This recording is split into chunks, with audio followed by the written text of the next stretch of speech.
Jay here for Stretford Paddock. This is the Academy Review. Joining me, as always, is my friend and co-host, David Pritt. How are we doing, mate? Not too bad. How yourself? How about yourself, even? How about you? I'm all right, mate. I'm all right. I've been doing a bit of running, so I'm a bit tired, but we don't need to get into that because that's boring. We're going to be looking at the Academy. We're going to be looking at, of course, at our youngsters, as well as our loanees, the players that have gone out on loan and how they're getting on, because we've got quite a few, haven't we, that are doing all right as well. Yeah, quite a few out. So yeah. We've got a bit to get through. There's only one game though, isn't there? Yeah, under 18s didn't play. I think they might have had a little friendly game at Carrington, which they'd lost, but we won't talk about that because it wasn't televised. If no one was there to see it, did it really happen? So yeah, the under 23s played Monday night, which is a bit of a change. It's been Friday night since the start of the season. Time in memoriam. Some good news was Will Fish was back at centre back. Yeah. Captaining, because obviously Ted and Mengi's out on loan. That pushed Galbraith up to, he was wearing the number 10, but he's all over that midfield. He's everywhere. Hughes and McNeil, it was their first time on the bench. Charlie McNeil, we know about him scoring goals. I've heard something about him. Is he the one that scored 4 goals against Manchester City and kissed the badge? That might be That's the one. I think you're correct there. Yeah. He's literally my favourite player of all time. yeah. Hey, Cantona out He's the way. just catapulted himself. Forget about Keano and Eric. It's all about Charlie McNeil. And in other good news, Arnaud Pujmal was back as well. Yes. He's been out for a little while injured. We played away at Everton at Southport, which is always we always seem to play when it's dark and when it's colder. It's an unforgiving town as well, Southport, when it's cold. Do you know what I mean? Yeah. You feel it. If not, no, I've never been warm there. Ever. No, it is. I think I've been like 5 times. Yeah, it's a cold place, like Stoke. Can he do it? Well, that's the question. Can he do it in a Monday night at Southport? Yeah, obviously there was no Amad Diallo and no Shola Shortiri. Right, we're going to get Shortiri, yeah. right? Shortiri, because this has been like the debate for the ages, hasn't it? Because people are saying Shortiri. I've heard people in interviews say it and not be corrected, but we're going with Shortiri. It is apparently so. The region of Africa begins with a Y. I'm not too sure. I did read about it, but I forgot because I'm stupid. Sorry, and it's a name from that region, and it's pronounced Shortiri. Shortiri, because it does annoy me. I get annoyed with myself for getting it wrong. Yeah, because it's his name. I'm going to get my phone out because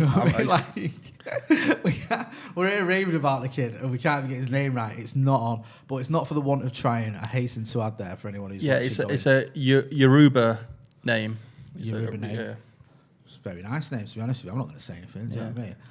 Well, it's just going to get glass houses and all that. It's just going to take some time to get used to Shortiri because I'm just, like I say, been saying Shortiri for as long as I remember. So it's when Memphis signed, and everyone was calling him Depay. Yeah. And I remember saying it's Depay, but no, it's not. It's Depay. And then he solved the problem. Then he just called himself Memphis. Now Diallo's doing it as well. He's calling himself Ahmad rather than Diallo. Right. Well, yeah. And that's I hope he doesn't though, because I like Diallo to say as a man. Yeah. Diallo. And also the one that up to him, though. was Javier Hernandez, Chikorito. He's like Chikorito. Yeah. It's just. Before we go down a Brexit route that we don't want, neither of us want to go down anyway. So we're missing quite a few very good players. Yeah. How did we get on, mate? Well, first we started off not too bad. I thought we were playing quite well. Galbraith, like I say, he was playing as number 10, but he was all over the midfield. He was everywhere. Picks the ball up and surges forward for quite a while, and then shoots outside the box. Just goes wide, unfortunately, and that set the tone really of what we were like. We were just going forward quite a bit. And then, unfortunately, around about the 15, 16-minute mark, Hugo Wirth, who'd been now suspended from that game that nobody saw where he got a red card, he had to come in for Pujmal. He's only just come back from injury. He had to go off injured. Not too sure what that was about, but it's not nice to see, when these players have been out injured for a while and then you play 15 minutes and you're back out. I hate seeing that. At that level, youngsters, me and you were talking about it the other week when it kept happening to Ethan Laird. Yeah. And it was a real sort of, you worry at that age. Yeah. Are they going to be the same player? Are they going to be able to keep bouncing back from these knocks? I don't want to be melodramatic, but obviously when you're developing, your body's developing, it's a lot, more difficult than, say, I don't know, Harry Maguire getting a knock or whatever. Exactly, he's obviously, a fully grown man. So, yeah. More on Ethan Laird later. Oh, God, I like a bit of Ethan Laird news. Then there was a loose ball played forward. Everton get on it, and take a shot, and Kovar saved it with his feet, but it should have been a goal, really. Should have put it past Kovar. We were really lucky. For me, I thought it was against the run of play. I thought we were the better team, that, but most of the game was being played in their half rather than ours, but it was just one of them. And then Hugo Worth, he played it to McCann, sorry. He hits it first time, and it's tipped onto the... I don't know if it's a post or crossbar, the corner of the joint. Yeah, the joint. Yeah. And that was a good save, and that could have been different if that went in. But then a through ball just split our defence wide open, and then Broadhead, their striker, just chips it over Kovar. Really nice goal. Kovar went down, but he did what any other keeper would have done. It was just not his fault. Then, be saying that one, or are you being very critical? I know you can. No. The sass master. No. It was critical of the defence. Right. Okay. It was a good ball. Just when they just split and he just 1-on-1 and that was it, and nothing Kovar could. Well, he maybe could have, but you're not blaming him for that. No, not at all. No, fair enough. After that, Everton got into the game. Obviously, the spirits were lifted, scoring, and they got back into it. And then it was a bit back and forth in the first half. But luckily for us, just in the first minute of injury time, McCann has a shot outside the box with his right foot, past the keeper, 1-1. Once again, the keeper could have done better, I think. Could have should have made the save, but I'll take it. Exactly, I'm not going to grumble at that. Exactly. So 1-1 at half time, which was for me maybe a bit fortunate. Maybe she would have got something in the early stage of the game, but once they scored, it was mostly Everton, I thought, and so the fact that we scored just before half time was like a godsend. Really, it was like maybe we'll get some out of this now, because like I mentioned before, there's a lot of players out either injured with the first team or on loan.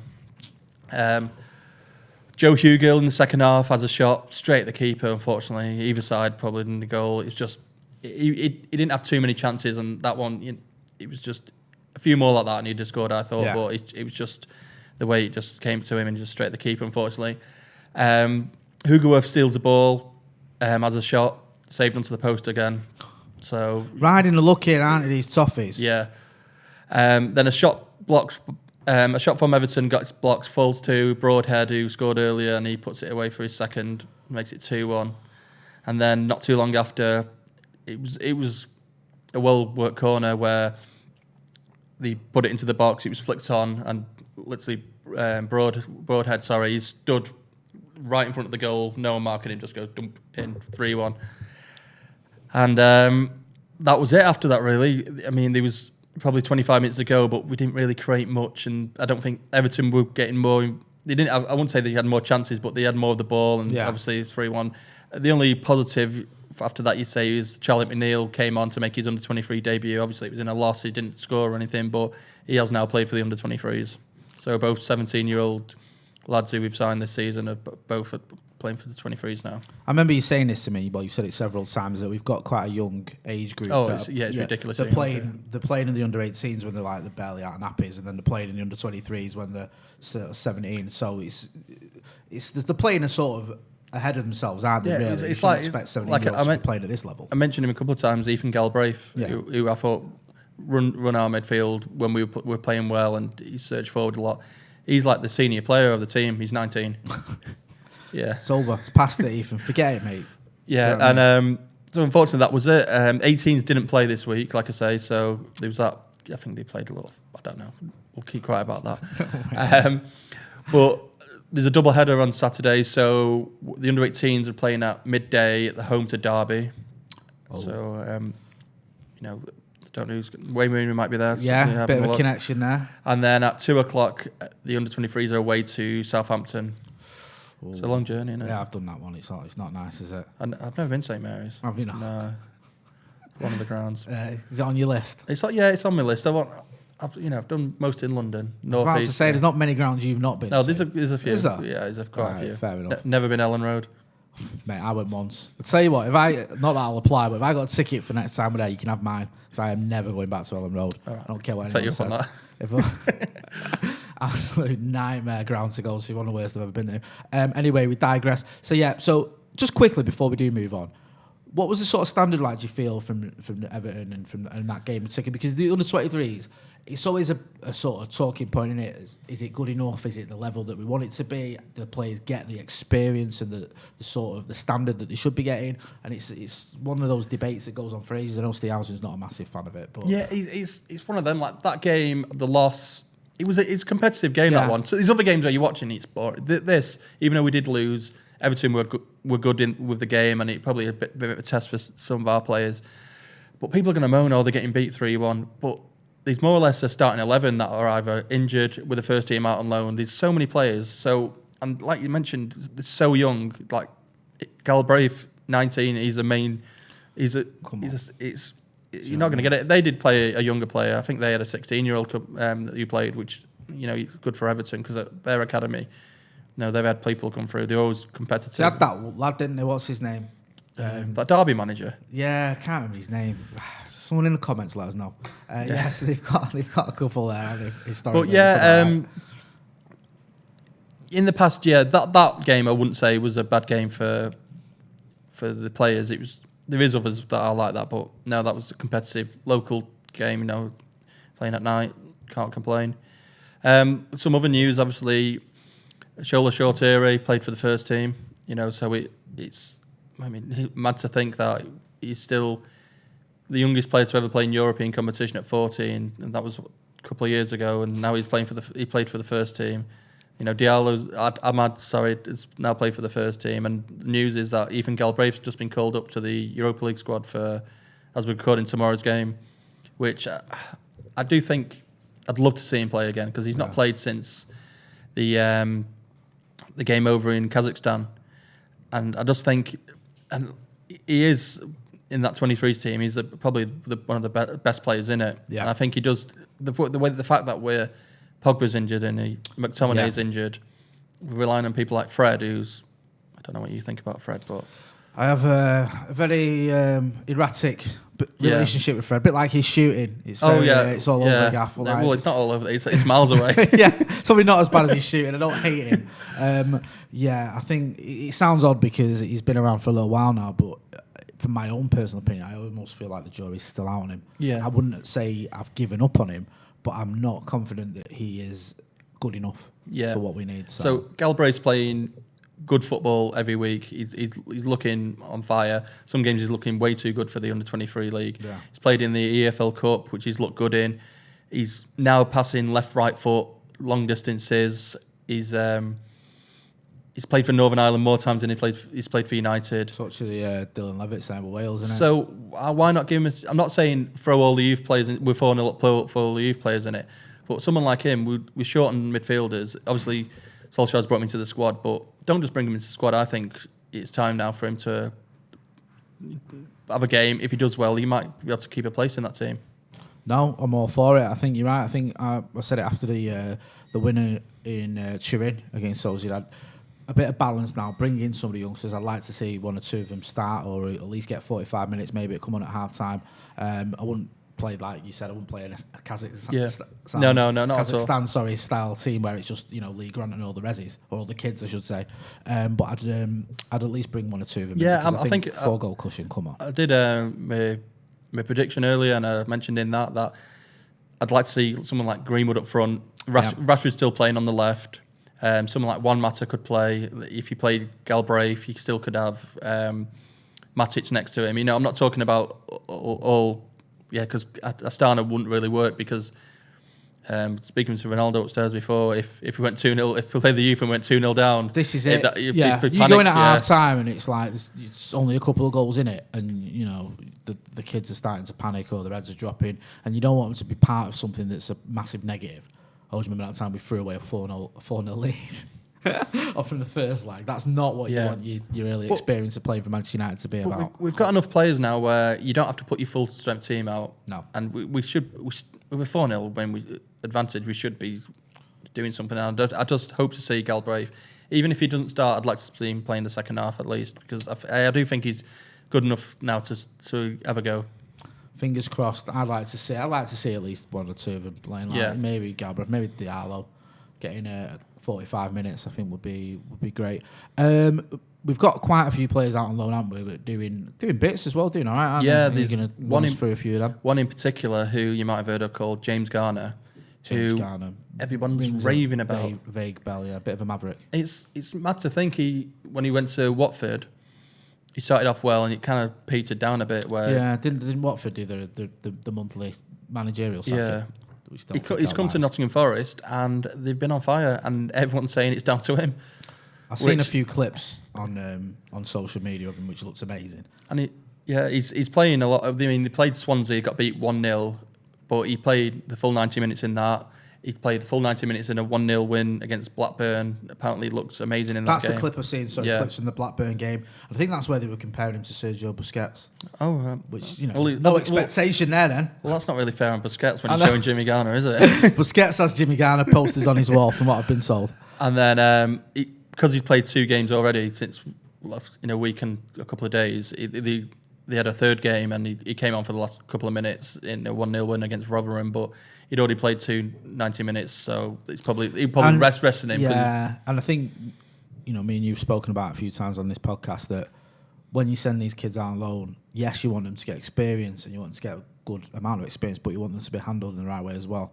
So what you don't want to see is players who are still developing physically, are not used to playing 90 minutes of competitive football week in, week out at that level. You don't want to see them just constantly playing. You don't want to burn them out. No, because that defeats the object. Like you said, there is a balance. You don't want them not playing at all. Yeah. And then if you burn them out, it's no good for them because they just look poor after that. Yeah, I think he's on it. We've said this before. I mean, Ole Gunnar Solskjaer and the coaching staff seem to be quite on the loan moves and what's going on. They're very sort of hands-on and they're monitoring it. Whereas someone like, I don't think it's any secret. Someone like Jose or maybe even less. They didn't care. It was just I think with Jose, it was loan him out to get rid of him. Yeah, just the first team is my team, and I don't really care what goes on outside of that. Whereas Ole Gunnar Solskjaer is a bit more like Fergie in the sense that he wants these players to be looked after. He wants them to be nurtured. And he wants them to get the best experience they can do. And it sounds like your man Jimmy Garner is doing all those things. Who else have you got for me? Ethan Laird, another player we mentioned before, where you said you're worried about, obviously, when he was injured a lot, but he's been playing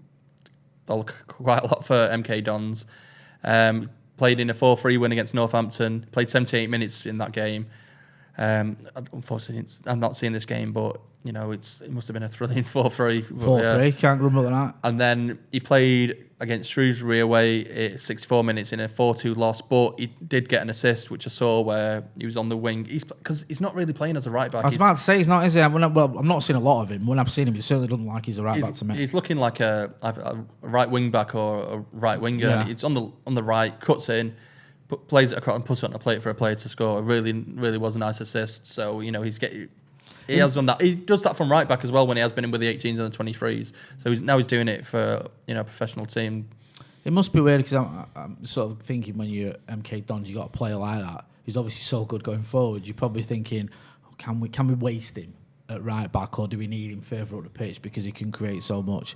But it's a nice problem for the manager to have, and obviously he's doing well. And the main thing with Ethan Laird for me isn't anything to do with his footballing ability. It's just fitness. It's just keeping the guy, and giving him a run of games. He's playing consistently now for MK Dons, and the only issue where we thought was his first game when he went off injured, and I've mentioned this. They posted on Instagram that he was just a dead leg. Yeah. So after that, he's just been playing consistently and looking good as well, which you can't argue with. No, and that's it. When I say fitness, I mean his injuries, not his personal fitness. He looks after himself, but he's just had so many knocks. But it's great to see him getting a run of games and playing his part as well for MK Dons. Yeah. Deschamps Bernard, who's at Salford. Yes. He's more or less their first name on the team sheet. Well, one of the first names on the team sheet. Played 90 minutes in a 1-0 win at home to Barrow, and also 1-0 at home to Carlisle. So he played 90 minutes in both of that for Salford now. Doing well. Decent performances, decent level. It's good to see. Tahith Chong, he's out in Club Bruges. Yes, via Werder Bremen. That's right. Yeah, you confused me then. Yeah. Yeah. So, if anyone doesn't know, if you're not following the Tahith Chong story that me and Dave talk about every week, he obviously went out on loan from Manchester United to Werder Bremen, had a really good start to his career in the Bundesliga. The good pre-seasons, good early performances. Sort of, almost fell off a cliff, didn't it? His form. And I just don't think. Well, did his form or did he stop playing him? Yeah, that's what to be fair, I don't want to be harsh there because I can't really say his form fell off a cliff because I'm not as au fait with it all as I should be. But he wasn't getting as many games. It wasn't working out for him. So he moved over to Belgium and at Club Brugge. Yeah. He's doing all right. Played 89 minutes in a 3-0 win at home to Leuven, I think it's pronounced. Or You're absolutely asking the wrong person if you want pronunciation of Belgian football teams. He gets an assist and wins a penalty. So for me, that's like scoring 2 goals, isn't it? That's amazing. That's like Jesse Lingard levels of loan performances, eh? Yeah, so that's a tick on his box for a good game. Yeah, I mean, it's weird, isn't it, with Chong? Because, I mean, you called it, to be fair, when everyone was saying, Chong's going to go and Gomez is going to be the one. I know, yeah. I know you hate this ITK thing. You avoid it, but you do know your stuff. And you were right. It was like the club still have faith in Chong, and you said that. And, there's to be fair, the reason for it. They still had faith. If we go back to this, they still had faith with both Yeah, players. no, They wanted Gomez, both. but I think you were sort of saying that he wasn't cut and dry, that Gomez was going to stay, and he wouldn't be surprised if he moved on. It was clear to me that Gomez wanted to move on, and yeah, unfortunately, he's doing well. Oh, don't, mate, I'm gutted. You know he's doing well when he's doing a signed shirt giveaway. Oh, mate. I had such high hopes for Angel Gomez. You never know, they might. Buyback clause. We might buy him for like 145 million or something in a few years. That's the United way. And then we'll call him an academy player. Yeah. That's what Jose said with Pogba. Yeah. I trust the academy. Started Paul Pogba. What are you on about? That's paid 89 million quid for him. Still used to be in the academy. Still playing him. Fills that quota for Jose. So yeah, it's good to see Tahith Chong doing well, and he's a player that's. I don't want to say flattered to deceive because I feel that's a bit harsh, but there was a lot of hype about him, and I think that when unlike yourself, I mainly saw him for the first team. I didn't see him at the lower levels like you did, the younger levels like you did as much. I saw a little bit of him, but when I saw him for the first team for United, his cameos didn't really happen for him. Obviously, he's gone away and he's trying to sort of. Again, it sounds a bit melodramatic when you're talking about young players they recover from, rejuvenate his career or whatever. But I think he's just got a bit to prove if he's going to come back to Manchester United and be in the conversation for the first team. 18 level, he was on fire. Yeah. He had a bad injury out for a long time. When he came back, took him a month or so to get back in it. Was on fire again. 23s, most of the time he was on fire. He was brilliant on the right, and he would just get past people, and he's a good free kick taker as well. I just think he's one of them where if we're going to put him in the first team, you stick him in the first team. It's got to put him in every week for a month or so just to get his. He's not one of them that's going to hit the ground running. I don't think. Like it's happened.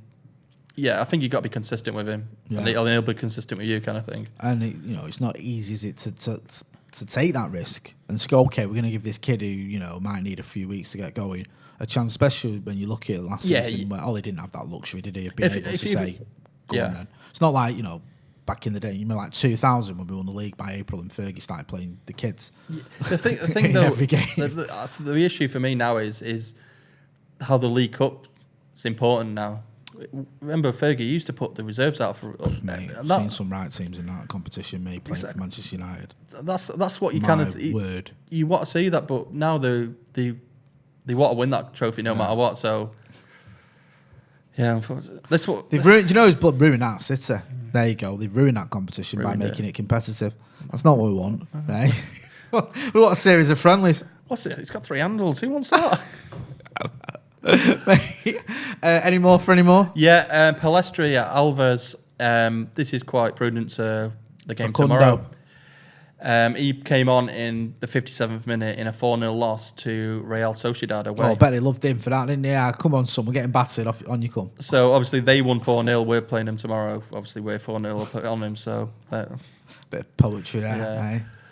But nothing more to say. If he came on for half an hour, they were getting beat. I don't think you can point a finger at him. No. Really, can you?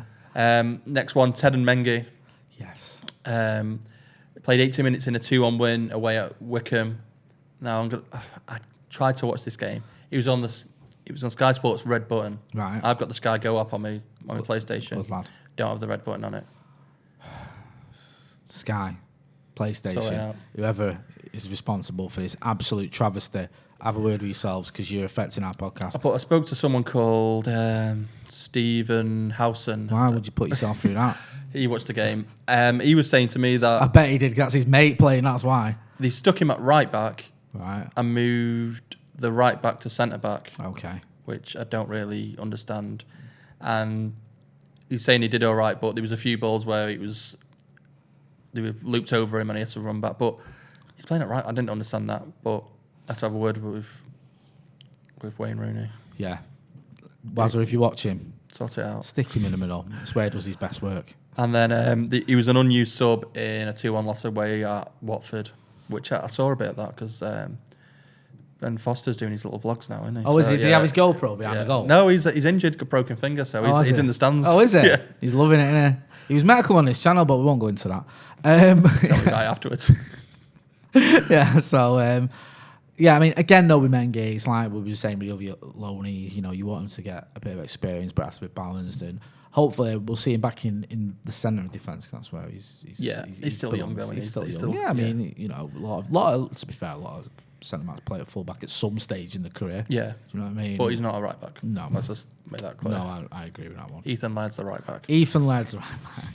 Ethan Laird's not a right winger, he's a right back. And Sergio Mengi's not a right back, he's a centre back. If you want it clearing up. Listen, if he wants to play right wing, he's doing it well. So Yeah, I mean, you know, it's a bit experience. Yeah. But yeah, that's what they need. They need some games, they need some experience, and they're getting it at least. Jacob Carney, who's out in Portadown in Northern Ireland, he played 90 minutes in a 3-1 loss.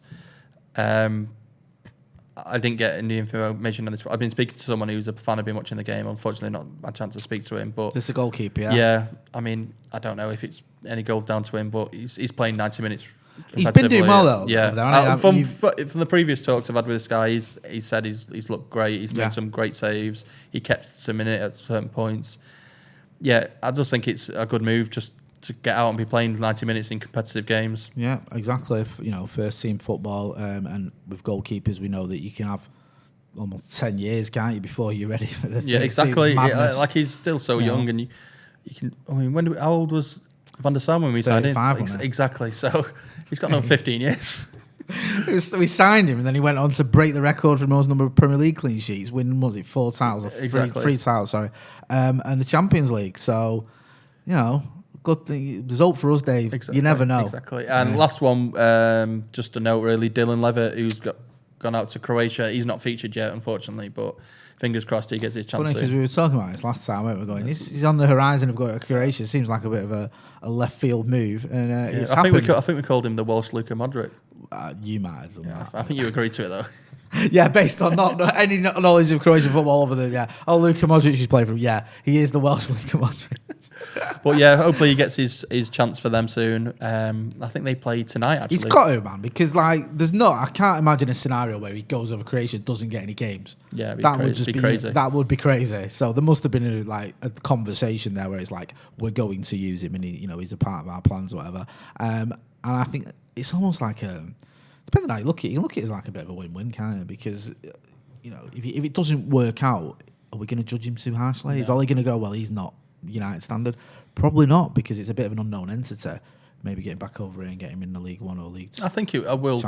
He's only just moved as well. I think last week he only just moved over. You don't know whether they're set up for him yet, and they need to just a few training sessions before you can throw him in. You got to remember Diallo. We signed him as a first team player. He's been playing for the 23s, but been training with the first team. It took him a few weeks to get his chance for the first team. So yeah, there's no rush, and hopefully he'll get some game time, and they'll see the best of him, because he's a great player, and he's one of them. I mean, he's played for Wales like a lot of times. I think he's played. I think he's only played once, but he's been on the bench. A few times. Yeah, he's been Ryan in Giggs. the squad. Yeah. United connection. Where you're at? United, yeah, you're in. Yeah. Well, you never played for him. Don't worry about that. You captain. He has. He's at he's in a star, wasn't he? Yeah, him and Garner in the middle. How can I forget? Yeah, and Galbraith came on as well. That's what I mean. These three midfielders now, we've got these injuries. Don't have to worry about it. Just get them all in. Throw him in, man. Tomorrow night, I really am hoping Galbraith plays. I think he deserves it. The fact that he didn't go out on loan, this is his chance. He's waited for his opportunity. I think this should be it. He's ready. He's ready. Right, he's ready. I hope you are too. Dave, thanks for that. It's a great update. Obviously not the result we wanted from the 23s, but it seems like a lot of the youngsters are doing really well. And we understand those players missing as well from that team. Where can people find you? Same again on Twitter. Say it with a bit more enthusiasm than that, son. Come on. David J. Pritt on Twitter and David Pritt on Instagram. Have you been doing the old Insta and all that? It's just because I'm doing nothing. It's like 2 years ago today I did this. It's pain. You're not on that TikTok yet. No, I'm not a 13-year-old girl. I know, man. It's banning him. My eldest daughter was like, "What are you doing making TikTok videos?" When I told her what we was doing. Yeah. But that's the Stretford Paddock account, not my personal account. I'm a 41-year-old man. Make sure you check out Dave and all the socials. He'll keep you updated with what's going on with the academy and all that other good stuff as well. If you're not doing, have a look on our members section. We've also got some merchandise out there. Go and check that out. And if you're not subscribing to the channel, come on, sort your lives out and get subscribing. I've been Jay, that's been Dave. This has been the Academy Review. Thanks for watching.